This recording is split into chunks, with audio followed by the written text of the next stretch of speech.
اعوذ باللہ من الشیطان الرجیم بسم اللہ الرحمن الرحیم مولا صلی وسلم دائما ابدا علی حبیبک خیر الخلق کلہم۔ محترم خواتین و حضرات، حضرت امام بخاری رحمۃ اللہ علیہ کی بخاری شریف کی حدیث نمبر 86 آپ کے سامنے بیان کرنے کی سعادت حاصل ہو رہی ہے۔ حضرت امام بخاری رحمۃ اللہ علیہ روایت کرتے ہیں، ہمیں موسیٰ بن اسماعیل نے حدیث بیان کی، انہوں نے کہا ہمیں وہیب نے حدیث بیان کی، انہوں نے کہا ہمیں ہشام نے حدیث بیان کی، انہوں نے فاطمہ سے اور انہوں نے اسماء سے اور حضرت اسماء بنت ابی بکر رضی اللہ تعالی عنہا انہوں نے کہا کہ میں حضرت عائشہ رضی اللہ تعالی عنہا کے پاس آئی اور اس وقت نماز پڑھ رہی تھی۔ میں نے پوچھا لوگوں کو کیا ہوا؟ انہوں نے آسمان کی طرف اشارہ کیا، بس اس وقت سب لوگ نماز کے قیام میں تھے۔ حضرت عائشہ رضی اللہ تعالی عنہا نے کہا سبحان اللہ۔ میں نے پوچھا یہ کوئی نشانی ہے؟ حضرت عائشہ رضی اللہ تعالی عنہا نے سر سے اشارہ کیا، ہاں۔ پھر میں بھی کھڑی ہو گئی، یعنی حضرت اسماء کہتی ہیں رضی اللہ تعالی عنہا، یہاں تک کہ مجھ پر بے ہوشی چھانے لگی تو میں اپنے سر کے اوپر پانی ڈالنے لگی کہ نبی صلی اللہ تعالی علیہ وآلہ وسلم نے اللہ کی حمد و ثنا کی۔ پھر فرمایا جس چیز کو بھی میں نے اس سے پہلے نہیں دیکھا تھا اس جگہ پہ میں نے ہر اس چیز کو دیکھ لیا ہے، یہاں تک کہ جنت اور دوزخ کو بھی۔ بس میری طرف یہ وحی کی گئی ہے، بے شک تمہاری قبروں میں تمہاری آزمائش ہوگی جو مسیح الدجال کی آزمائش کی مثل ہوگی یا اس کے قریب ہوگی۔ راوی کہتے ہیں کہ مجھے یاد نہیں کہ حضرت اسماء نے کیا کہا تھا، یعنی یہ کہا تھا کہ مسیح الدجال کے آزمائش کے قریب ہوگی یا مسیح الدجال کی آزمائش کے مثل ہوگی۔ تو کہا جائے گا شخص کے متعلق تمہیں کیا علم ہے؟ تو رہا ایمان لانے والا یا یقین کرنے والا۔ راوی کہتے ہیں مجھے یاد نہیں کہ حضرت اسماء نے کیا کہا تھا، تو وہ کہے گا یہ محمد الرسول اللہ ہیں صلی اللہ تعالی علیہ وآلہ وسلم، ہمارے پاس معجزات اور دلائل لے کر آئے تھے، سو ہم نے ان کے پیغام پر لبیک کہا اور ان کی پیروی کی اور 3 دفعہ کہا یہ محمد ہیں۔ پھر اس سے کہا جائے گا تم اپنے اعمال سے نفع اٹھاتے ہوئے سو جاؤ، نم صالحن، ہمیں معلوم تھا کہ تم بے شک ان پر یقین کرنے والے ہو۔ کہا منافق یا شک زدہ، مجھے معلوم نہیں کہ حضرت اسماء نے کیا کہا تھا، سو وہ کہے گا مجھے نہیں معلوم، میں نے لوگوں کو جو کہتے ہوئے سنا سو وہ میں نے کہہ دیا۔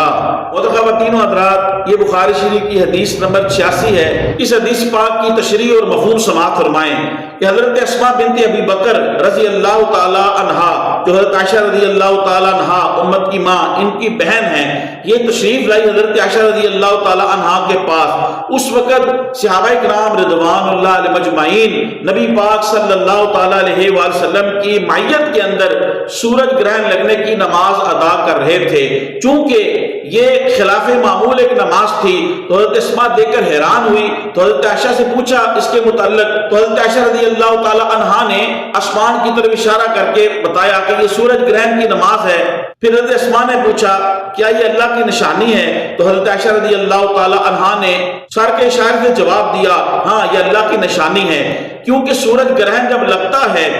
سورج گرہن کی نماز پڑھنی چاہیے، توبہ کرنی چاہیے، استغفار کرنی چاہیے، اللہ سے معافی طلب کرنی چاہیے اور ذکر و اذکار کے اندر انسان کو مشغول رہنا چاہیے۔ اس سے یہ معلوم ہوا کہ ابتدائی دور کے اندر نماز کے اندر کلام کرنا جائز تھا لیکن بعد میں منسوخ ہو گیا۔ اسی طرح ہم کہتے ہیں کہ نماز کے اندر نبی پاک صلی اللہ علیہ وسلم نے تکبیر تحریمہ کے علاوہ بھی نماز کے اندر رفع یدین فرمایا ہے لیکن بعد میں منسوخ ہو گیا۔ جس طرح کہ نماز کے اندر سلام اور کلام کرنا پہلے جائز تھا بعد میں منسوخ ہو گیا، اسی طرح اس حدیث شریف سے یہ مسئلہ نکلتا ہے کہ نماز کے اندر کوئی عمل قلیل کرے تو اس سے نماز مفسد نہیں ہوتی، کیونکہ حضرت اسماء رضی اللہ تعالیٰ عنہ ہوش ہونے لگی تو نے اپنے سر کے اوپر پانی ڈالا، تو عمل قلیل سے نماز مفسد نہیں ہوتی۔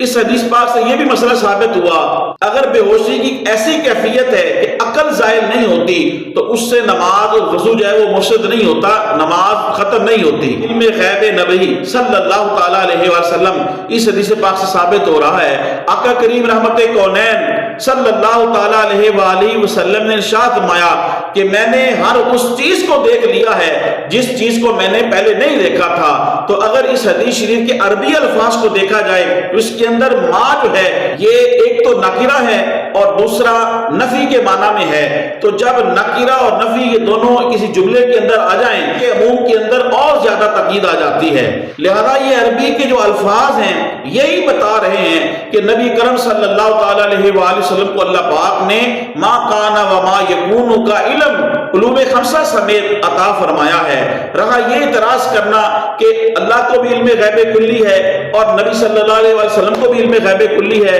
تو یہ شرک ہو جائے گا، برابری ہو جائے گی، یہ سراسر ان کی جہالت ہے اور علوم عقلیہ اور نقلیہ سے ناواقفیت ہے۔ اللہ تبارک و تعالیٰ کا علم وہ ذاتی ہے اور بحیثیت خالق و مالک ہے، اور نبی پاک صلی اللہ تعالیٰ علیہ وآلہ وسلم کا علم جو ہے وہ عطائی ہے، اللہ کے عطا کرنے سے ہے اور بحیثیت